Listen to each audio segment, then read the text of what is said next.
My younger brother flirted with and seduced my wife into divorcing me while I was on a long patrol mission out at sea. When I returned in excruciating pain, I turned to my parents for help, but they only looked at me with contempt and spat out a harsh remark. "You're a fool who couldn't keep his wife. Deal with it yourself." I am Travis, 38 years old, a U.S. Navy officer. My life has been tied to the sea, to the waves crashing against the hull of the aircraft carrier USS Abraham Lincoln. The ship is my home. My crewmates are my brothers, but each 6-month, sometimes year-long patrol pulls me away from shore, away from family. I've grown accustomed to the endless days adrift, to the roar of engines and the salty tang that seeps into my skin. But no voyage could have prepared me for the storm about to hit my own life. I grew up in a small town in Oregon where fields of barley stretched endlessly under a gray sky. My childhood wasn't easy. My parents, hardened farmers, always favored my younger brother, Ryan. Ryan, 6 years my junior, was the family's golden child. He got new clothes, went to summer camps while I wore hand-me-downs, and earned pocket money mowing neighbors' lawns.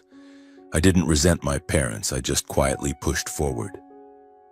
At 18, I enlisted, choosing the Navy to stand on my own, to prove I could achieve something greater. My parents called it a foolish choice, but I didn't care. I wanted to live my own life. The Navy gave me everything: discipline, purpose, and a second family on the ship. I climbed the ranks from a lowly sailor to a commanding officer. I took pride in standing on the deck, watching F-18s take off, knowing I was part of the machine protecting our country. But the cost was time. Long deployments meant missing birthdays, anniversaries, and the quiet moments with loved ones.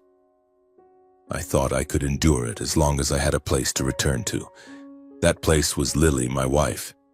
We met 6 years ago at a small coffee shop in San Diego. She, a 32-year-old accountant, had a warm smile and eyes that sparkled like the sea at dawn. I was captivated from the first glance. Lily was different from any woman I'd met. She was intelligent, independent, and seemed to understand the life of a sailor like me. We fell in love quickly and married after a year of dating. Our wedding was simple, with just a few friends and crewmates, but to me it was the happiest day of my life. I thought I'd found a peaceful harbor amidst the roughest storms. Lily and I lived in a small house in San Diego near the naval base. That house was my dream, bought with a military loan in my name, but I always told Lily it was our home. We weren't rich, but we had enough to live comfortably. I sent most of my paycheck to our joint account, and Lily managed our expenses. She was good with numbers, always saying she'd help us save for the future. I trusted her completely. But married life wasn't always smooth. My deployments left Lily lonely. I knew that. Once she said, her voice tinged with sadness, "You love the sea more than me, don't you?" I laughed, hugged her, and promised to make it up when I returned. I tried. Whenever I was home, I took her out to eat, fixed up the kitchen, or just sat with her to watch movies. But short time was always fleeting. I'd board the ship again, leaving Lily with promises that everything would be okay. The last time, before a 10-month patrol in the Pacific, I noticed something different. Lily was more distant. She started developing new habits, unlike before. It wasn't necessarily bad, but it left me uneasy. The day I boarded the ship, Lily saw me off at the port. She hugged me, but that hug felt cold, lacking the familiar warmth. "Take care, Travis," she said, then turned away quickly. I watched her walk to the car, feeling like a piece of my heart was left behind on the shore. On the ship, I threw myself into work, trying not to dwell on it. But every night, lying in my cramped bunk, the sound of waves against the hull reminded me that something was cracking. I thought I could fix everything when I returned. I thought my love for Lily was strong enough to overcome distance, time, and doubts. But I didn't know that, in the place I called home, another storm was brewing, a storm that would destroy everything I'd ever cherished. The night sea was calm, but inside me a storm was raging. I sat in the command center of the USS Abraham Lincoln, the green glow from the computer screens illuminating my weary face. 7 months had passed since I left San Diego, since I left Lily. Her emails had dwindled from a few lines about life at home to short, lifeless sentences. I tried to convince myself she was just busy, that everything was fine. But that night, a new email appeared in my inbox, its subject line starkly simple: "We need to talk." I clicked, my heart pounding as if facing an emergency drill. Lily's words were cold, sharp as a blade. "Travis, I've filed for divorce. I can't live this life anymore. I need someone who's here, not a distant shadow. I've withdrawn $20,000 from our joint account to start over. I'm living with someone else. Don't contact me." I read it over and over, each word stabbing my chest like a needle. 4 years of marriage, our promises, the nights I held her and dreamed of our future, all shattered in a few callous lines. I was stunned, but I didn't cry. Perhaps the sea had taught me to suppress my emotions. I sat there, staring at the screen, feeling as though the deck beneath my feet was collapsing. Someone else? Who? And why? Questions swirled in my mind, but I had no answers. All I knew was that Lily, the woman I loved more than anything, had chosen to leave me, taking with her a piece of the life I'd built. I typed 2 words: understood. No emotion, no argument. I hit send and shut the computer. My crewmates around me laughed and swapped family stories, but I stayed silent. I didn't want them to see me weak. I stood and walked out to the deck. The sea wind blew fiercely, icy, but it couldn't dispel the emptiness in my heart. I looked down at the inky water, wondering what I'd done wrong. Was it because I was gone too long? Or because I wasn't good enough to keep her? But then a spark of anger flared. She didn't just leave, she took money, chose someone else without a single direct explanation. I gripped the railing tightly, took a deep breath, and told myself to be strong. I had 3 months left at sea. I wouldn't let this destroy me. Looking back, I realized I'd seen the signs long ago but refused to believe them. Before the patrol, Lily had changed. She was no longer the gentle wife who sat beside me talking about small plans for our home. She became distant, like a stranger living under the same roof. I remembered the evenings she came home late, the scent of new perfume on her clothes and the forced smile when I asked where she'd been. "Just out with friends," she'd say, but her evasive eyes made me uneasy. She started paying more attention to her appearance. Dyed blonde hair, red painted nails, new clothes, things I'd never seen her wear when she was with me. I complimented her, told her she looked beautiful, but she only gave a faint smile as if my words no longer mattered. Once I saw her hurriedly lock her phone when I entered the room. "Why do you have a password now?" I asked, trying to keep my tone calm. "Just for privacy," she replied, but I knew something was off. I wasn't the jealous type, but it felt like an invisible wall had gone up between us. In the final days before I boarded the ship, I tried to reconnect with Lily. I fixed the kitchen shelves, took her to her favorite restaurant, but she responded with curt replies. On the last night, I held her, hoping to recapture some of the familiar warmth, but she lay still, as if she just wanted me to let go. The next morning, when she saw me off at the port, her hug was cold, her eyes no longer mine. I boarded the ship with a heavy heart, wondering if I was losing her. Now, with Lily's email lying coldly in my inbox, I realized I'd been right. I'd lost Lily, lost the home I once called my haven. But I still had myself, and I swore I wouldn't let them, anyone, drag me down. After 10 months at sea, I returned to San Diego. The USS Abraham Lincoln docked on a foggy morning, the ship's horn sounding like a farewell. My crewmates embraced their families, laughing and chatting, but I quietly slung my backpack over my shoulder and stepped off the gangway. Lily's email still haunted me, each word like an unhealed wound. I didn't know what I expected upon returning, maybe an explanation, or just a fragment of the life I once had. But standing before our house in San Diego, I knew it was all over. The house, once my haven, was now empty and cold. The front door was ajar, dust coating the porch. I pushed it open, the hinges creaking like a reproach. The furniture was nearly gone. The sofa, the dining table, the painting we'd hung on the wall, all vanished. Only a few items remained: a broken mug, some old books, and a crumpled blanket on the floor. The musty smell hit me as if the place had been abandoned long ago. I stood in the living room feeling like a stranger in someone else's home. Lily had moved out, taking every trace of our 4 years of marriage. I checked the bedroom. The closet was bare except for a few of my shirts hanging forlornly. My heart sank, but I didn't cry. The sea had taught me to keep my pain inside. I left the house and drove to Oregon where my parents lived. I wanted to find some familiar comfort in my hometown. But throughout the drive, my mind swirled with 1,000 questions. Who was Lily living with? Why did she do this, and why didn't anyone tell me? The road to my hometown was long and weary, the golden barley fields under the midday sun reminding me of my childhood, a childhood full of unfairness. Ryan, my younger brother, was always my parents' focus. He was spoiled, given everything, while I had to fend for myself from a young age. I tried to bury those memories, but now they returned, sharp and painful. When I arrived at my parents' house, the sun was setting. The old wooden house looked the same, with its weathered porch and wilted flower pots. Before I could knock, I noticed a car parked in the yard. From inside, laughter echoed, familiar and heartbreaking. I froze when I saw Lily step out hand in hand with a man. I squinted, trying to make sense of it, and then my heart seemed to stop. It was Ryan, my brother. At 32, with a triumphant smile, he had his arm around Lily's waist as if she'd belonged to him all along. They were affectionate, laughing, then got into the car and drove off right before my eyes. I stood there, unable to believe what I'd just seen. Lily, my wife, and Ryan, my own flesh and blood, had betrayed me in the cruelest way. I pushed open the door and stormed into the house, my anger surging like a tidal wave.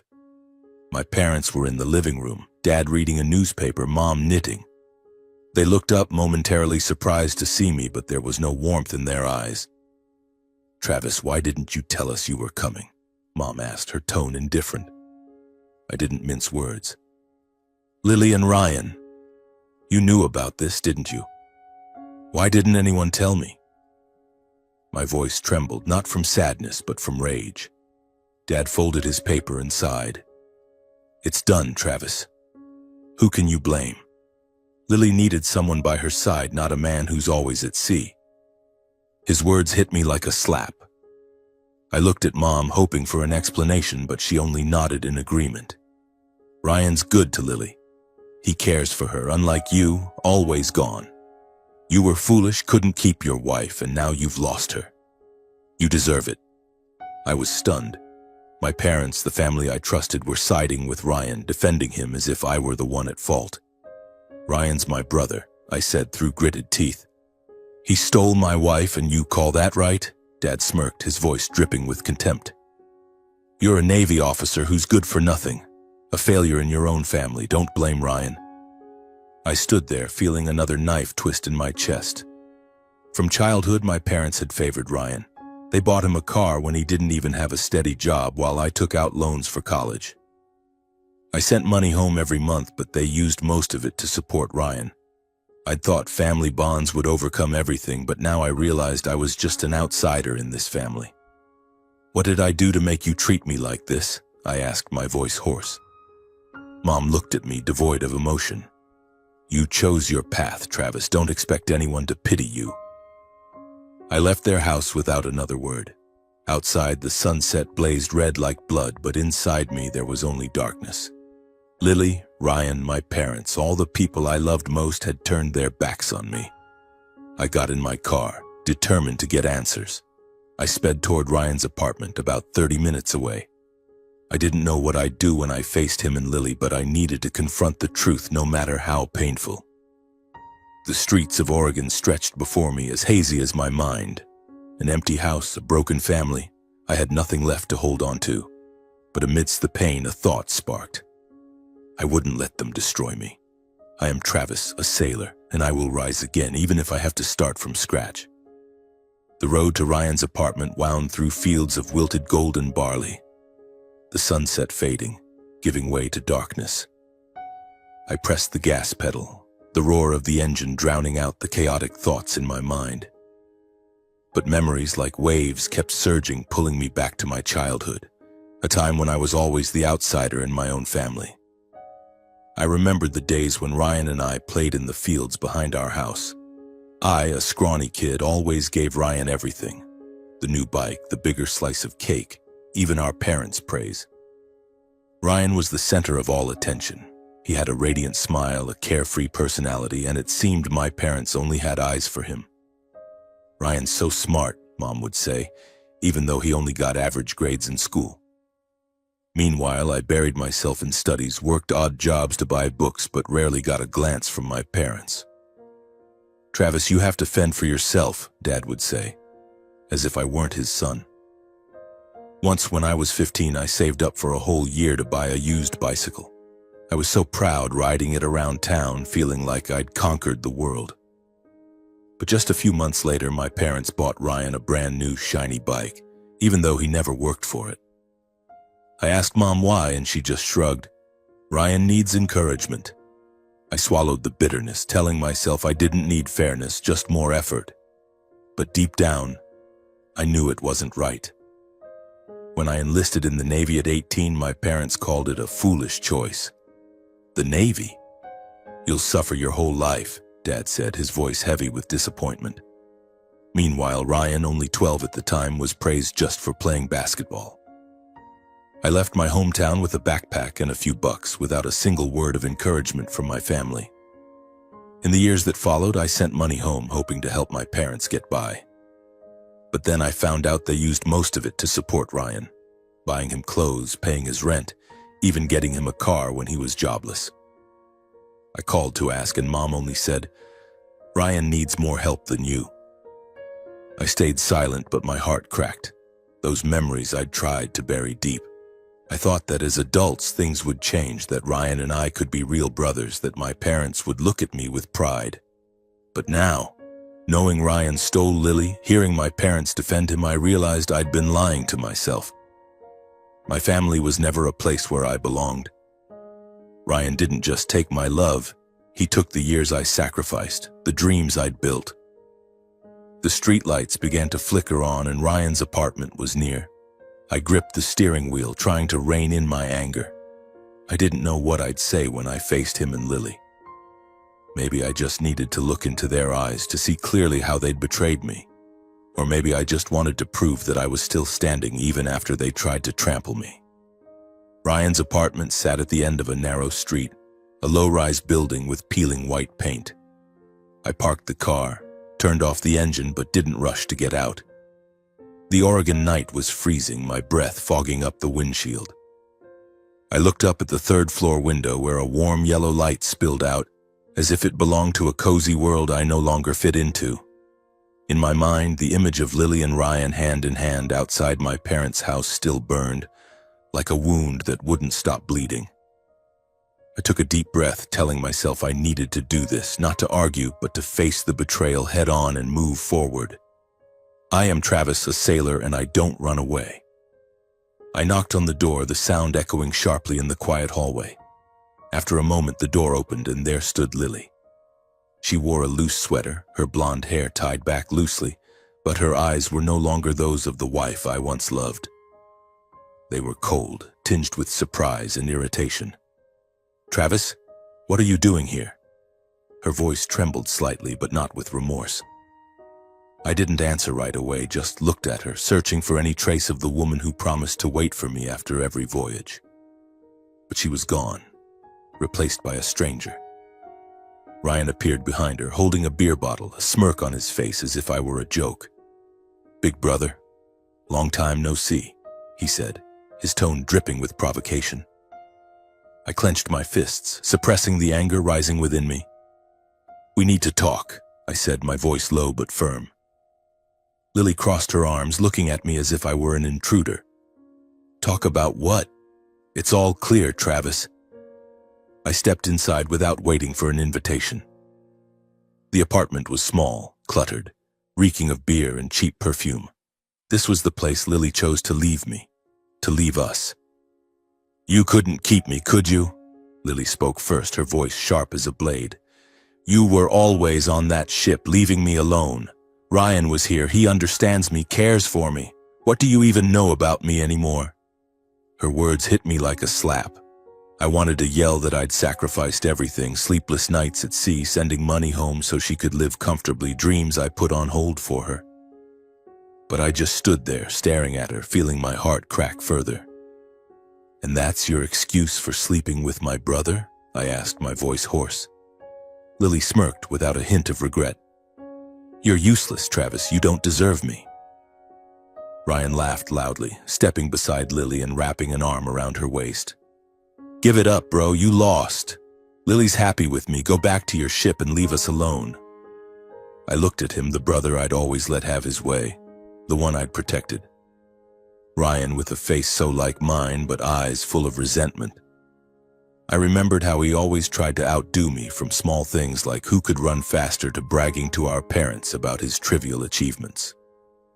Now he'd won, not through talent or effort, but by stealing the woman I loved. "Ryan," I said slowly, "you think this makes you better than me? You're just a leech living off mom and dad, off the money I sent home. And now you've taken my wife. You proud of that?" Ryan froze, his smile vanishing. But Lily cut in, her voice shrill. "Don't insult him. Ryan's a real man, not like you, always clinging to that ship." I looked at her, the wife I once thought I'd grow old with. "Lily," I said, "you told me you loved me. You promised you'd wait. Now you're standing here next to my brother, calling me a failure. Have you ever thought you might be wrong?" She went silent, but her eyes said it all. She felt no remorse. "I don't love you anymore, Travis," she said coldly. "I'm happy with Ryan. Leave." I stood there, feeling my heart being crushed. I'd braced myself, but the truth hurt more than I'd imagined. Ryan smirked, raising his beer bottle as if toasting his victory. "You heard her, bro. Get out." I said nothing more. I turned and walked out, the door slamming shut behind me like a final full stop. Outside, the wind cut like ice, but I felt nothing but emptiness. I'd faced them, looked straight at their betrayal, but it didn't ease my pain. Instead, it was like a final knife, severing the last thread tying me to Lily, to Ryan, to what I once called family. I got in the car and drove off into the darkness. The streets of Oregon were hazy, like the future ahead of me. I didn't cry, but my heart was heavy. I'd lost everything, my wife, my brother, and my faith in family. But amidst the pain, a spark flickered. I still had myself. I am Travis, a sailor, and I'd survived storms at sea. I would survive this one. I pressed the gas, leaving Ryan's apartment behind, leaving Lily and her insults. I didn't know where I was going, but I knew one thing: I wouldn't let them define me. I would rise again, even if I was alone. In the days following my confrontation with Lily and Ryan, I was like a ghost. I returned to San Diego, staying temporarily in a small rental room near the naval base, trying to focus on work to forget the pain. But the divorce proceedings, like a massive wave, dragged me into a harsh reality.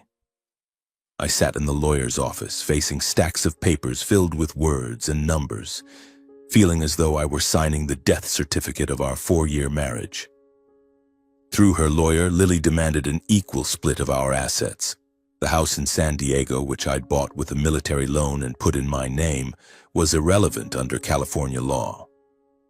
We were married, so she had a right to claim 50% of its value. I'd poured sweat, effort, and sleepless nights at sea into paying off that house, but now it was reduced to a number on a negotiation table. My lawyer, a middle-aged man with a calm voice, explained, "Travis, you could fight it, but your chances of winning are slim. The court will divide it equally." I nodded, saying nothing. I didn't want to argue, didn't want to prolong the pain. Our joint account, where I'd deposited most of my paycheck, was drained. Lily had taken $20,000 before sending the divorce email, and she demanded half of what remained. I had no separate account to protect myself, a mistake I'd regret forever. After weeks of negotiations, the court ruled Lily would get 50% of the house's value, equivalent to $150,000 and $30,000 from our savings. I had to sell the house to pay her, as I didn't have enough cash. The house, where I dreamed of building a family, was now just a debt. On the day we signed the divorce papers, I saw Lily at the courthouse. She wore a red dress, meticulously made up, standing confidently beside her lawyer. She didn't look at me, didn't say a word. I signed my name, my hand trembling slightly, but I kept my face expressionless. When it was over, she walked away without a glance back. I heard later that she and Ryan had moved to Miami, living lavishly off the divorce settlement. I didn't care. I just wanted to sever all ties with her, with the past. I left the courthouse and stepped onto the streets of San Diego. The sun blazed, but inside me was a void. I'd lost my house, a huge chunk of my assets and my faith in love. But I told myself I still had my job, my crewmates, and myself. I am Travis, and I wouldn't lose anymore. The months after the divorce were the hardest of my life. I transferred to Norfolk, Virginia, near a new naval base. I sold the San Diego house and used the remaining money to buy a small apartment. Just a bedroom, a kitchen nook, and a window overlooking the sea. It was modest, but to me, it was a fresh start, a place free of Lily's or Ryan's shadows. I threw myself into work as I always did when facing turmoil. The Navy was my anchor. I led young sailors, trained them, and found joy in helping them grow. My crewmates noticed a change in me, quieter but more dedicated. One evening, my commanding officer called me into his office and informed me I'd been promoted. "Travis, you've earned this," he said, shaking my hand. I smiled, feeling a flicker of pride for the first time in months. I didn't tell him I needed this job to survive, to keep from drowning in grief. Outside of work, I started volunteering. I joined a center supporting veterans, helping them find jobs and reintegrate into civilian life. There I met people who'd lost everything, homes, families, even hope, but still got back up. They made me realize I wasn't alone. An older veteran, Joe, once told me, "Travis, life's like the sea. Sometimes the waves knock you down, but as long as you're breathing, you've got a chance to keep swimming." His words were like a small flame, warming me through the darkest days. I also found joy in simple things. I jogged along the beach every morning, feeling the salty air on my skin. I learned to cook, though just basic dishes like fried eggs or spaghetti.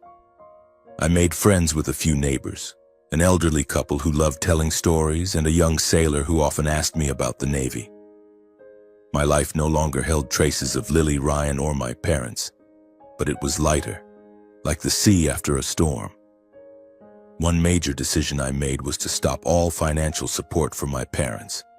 Before, I'd automatically paid their bills every month, electricity, water, medications, even car insurance. I did it because I thought it was my duty, even though they never thanked me. But after what happened, the way they defended Ryan, called me a failure, I couldn't continue.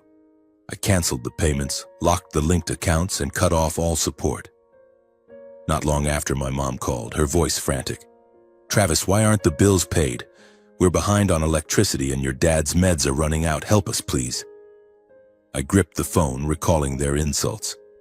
"Mom, I can't anymore," I said, my voice calm but firm. "You'll manage." She pleaded, but I hung up, feeling as if I'd shed a heavy burden. They struggled financially, I knew. They'd grown used to relying on me, used to spending my money on Ryan and their own needs. But this time, I was determined not to go back. I wasn't angry, just unwilling to keep sacrificing for people who didn't value me. I cut contact, leaving the past behind. I stood on my apartment's balcony looking out at the sea. The sun was setting, painting the horizon gold. I was no longer the Travis of those betrayed, insulted days. I was a new Travis, a sailor, a friend, a man learning to love himself. I took a deep breath, feeling the sea breeze. Life went on and I was ready to face it, one day at a time. A year has passed since I signed the divorce papers. My life in Norfolk has settled into a rhythm, a steady job, a tidy small apartment, and morning jogs along the beach. I no longer think much about Lily or Ryan, but the scars they left still linger like a dull ache that surfaces when the wind shifts.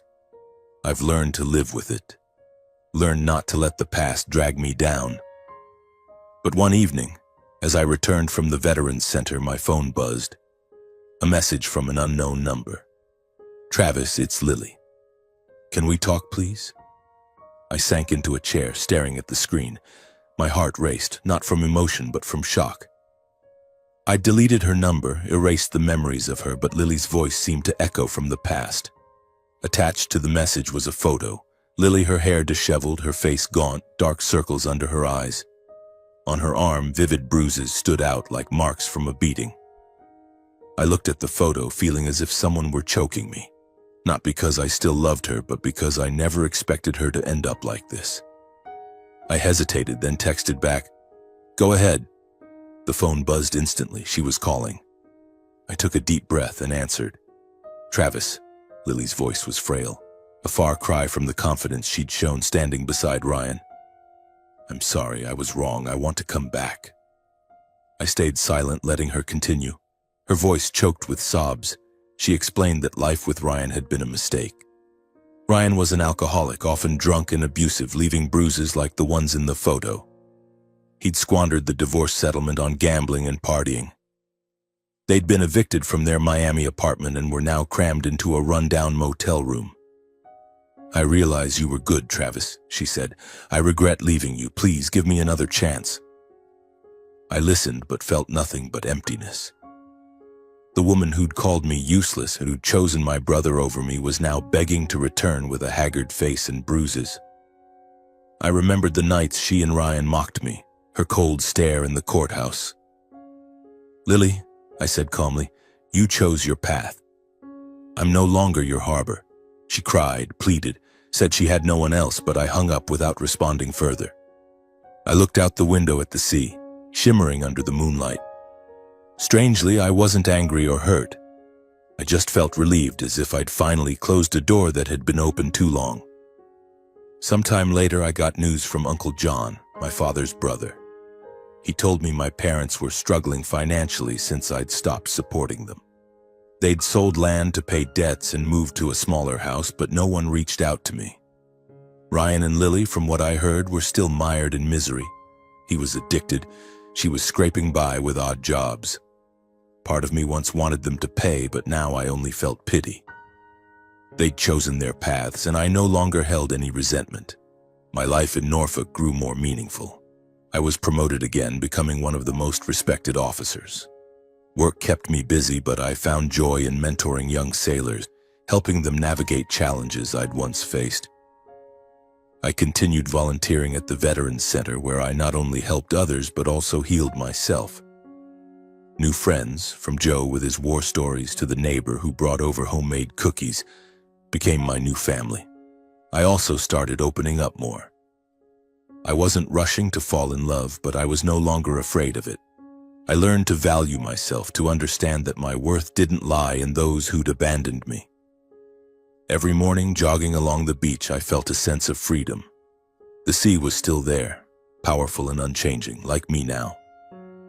Looking back, I realized the greatest lesson: life isn't fair, but I have the power to choose how to face it. Lily, Ryan, my parents, they hurt me, but they don't define me. I rose from the ashes, built a new life, not to prove anything to anyone, but to live true to myself. I no longer hold grudges. I'm only grateful for having been strong enough to move forward. One evening, I stood on my balcony watching the sunset. The golden light stretched across the sea like a promise of brighter days. I smiled, breathing in the salty air. I am Travis, a sailor, a survivor. And I've found peace, not in others, but in my own heart.